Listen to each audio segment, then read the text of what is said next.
கிறிஸ்துவுக்குள் பிரியமானவர்களே, இந்த மிஸ்பா டிவி மூலம் இந்த நாளிலும் மறுபடியும் உங்களை சந்திப்பதில் நான் மிக்க மகிழ்ச்சி அடைகிறேன். இன்றைக்கு தியானிப்பதற்காக எடுத்துக்கொண்ட வேத வசனம் சங்கீதங்களின் புஸ்தகம் 91 அதிகாரம் 14வது வசனம். அவன் என்னிடத்தில் வாஞ்சையா இருக்கிறபடியால் அவனை விடுவிப்பேன், அவன் என் நாமத்தை அறிந்திருக்கிறபடியால் அவனை உயர்ந்த அடைக்கலத்திலே வைப்பேன் என்று சொல்லி வேத வசனத்திலே நான் வாசிக்க முடிகிறது. அன்பான தேவ பிள்ளைகளே, அவன் என்னிடத்தில் வாஞ்சையா இருக்கிறபடியால் அவனை விடுவிப்பேன் என்று கர்த்தர் சொல்லுகிறார். இதே அந்த வசனத்தில் 2 விதமான வாக்குத்தத்தங்களை கர்த்தர் நமக்கு தருகிறார்.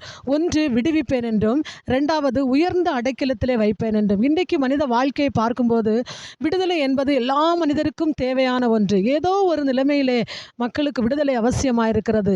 இந்த நாட்களில் நமக்கு என்ன விதத்தில் விடுதலை தேவையோ அந்த விடுதலையை பெற்றுக்கொள்ளும்படியாக நாம் என்ன செய்ய வேண்டும் என்றால், நாம் ஆண்டவரிடத்தில் வாஞ்சையாக இருக்க வேண்டும். ஒரு மானானது நீரோடையை வாஞ்சிப்பது போல நாமும் ஆண்டவரை வாஞ்சித்து தேடுவோம் என்றால் நிச்சயமாக அவரால் நாம் விடுதலை பெற்றுக்கொள்ள முடியும். 2வதாக பார்க்கும்போது நம்மை அவர் உயர்ந்த அடைக்கலத்திலே வைக்க போகிறாராம்.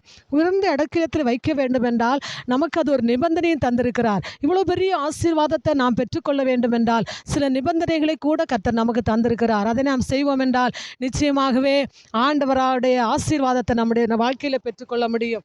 அந்த உயர்ந்த அடைக்கலத்திலே வைக்க வேண்டும் என்றால் நாம் செய்ய வேண்டியது என்னவென்றால், என் நாமத்தை அவன் அறிந்திருக்கிறபடியால் என்று வேத புஸ்தகத்திலே சொல்லப்பட்டிருக்கிறது. கிறிஸ்துடைய நாமம் அதாவது அவராலே அன்றி வேறொருவரால் ரட்சிக்கப்பட முடியாது, விடுதலை பெற்றுக்கொள்ள முடியாது. அந்த நாமம் இயேசு கிறிஸ்து என்கிற நாமம். ஆகையால் அந்த இயேசு கிறிஸ்து என்கிற நாமத்தை நாம் என்ன செய்ய வேண்டும்? அறிந்திருக்க வேண்டும். அதை இதுவரைக்கும் அறியாதவர்கள் என்ன செய்ய வேண்டும்? அந்த அறியக்கூடிய ஒரு தருவாயை தேடி கண்டுபிடிக்க வேண்டும். அப்படி இயேசு கிறிஸ்து என்கிற நாமம் நமக்கு உயர்ந்த அடைக்கலமாய் இருப்பதற்கு அவருடைய நாமத்தை பற்றி கொள்ளுவோம், அவருடைய நாமத்தை தேடுவோம், கண்டடைவோம். நிச்சயமாகவே நாம் இவ்வாறு அந்த காரியங்களை நிபந்தனைகளை செய்வோம் என்றால் நிச்சயமாக அவருடைய விடுதலையும் ஆசீர்வாதங்களை உயர்ந்த அடைக்கலமான அனுபவத்தையும் பெற்றுக்கொள்ள முடியும். பாருங்கள், எக்ஸாம்பிளாக ரூத் என்கிறதான ஒரு சகோதரியை குறித்து வேத புஸ்தகத்திலே சொல்லப்பட்டிருக்கிறது. அவள் என்ன சொல்லுகிறான்னா, அவளை குறித்து பார்க்கும்போது அவள் இஸ்ரவேலின் தேவனாகிய கர்த்தருடைய செட்டைகளின் கீழ் அடைக்கலமாய் வந்தாள். அதனால் அவளுக்கு உயர்ந்த அடைக்கலமான நிலைமை அவளுக்கு கிடைத்தது. தெய்வ பிள்ளைகளே, அவள் இஸ்ரவேலின் தேவனாகிய கர்த்தருடைய செட்டையை நம்பி அதற்குள்ளாக ஓடி கடந்து வந்தாள். அது அவளுக்கு அடைக்கலமாய் மாறியது. தெய்வ பிள்ளைகளே, இன்றைக்கு அடைக்கலம் இல்லாதபடி, உயர்ந்த அனுபவத்தில் ஆசீர்வாதம் இல்லாதபடி விடுதலைக்காக ஏங்கி தவித்து கொண்டிருக்கிறீர்களா? இன்றைக்கே தேவ சமூகத்தை தேடுங்க, அவரிடத்தில் வாஞ்சியாருங்க.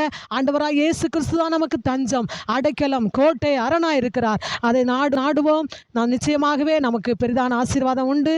கர்த்தர் தாமே இந்த வார்த்தையின் மூலம் உங்களை ஆசீர்வதிப்பாராக. ஆமென். இன்றைய செய்தி உங்களுக்கு ஆசீர்வாதமாக இருந்திருக்கும் என்று நம்புகிறேன். இன்றைக்கி தான் ஃபர்ஸ்ட்டாக இந்த சேனலை விசிட் பண்ணுறீங்கன்னா please do like, share and subscribe. God plus.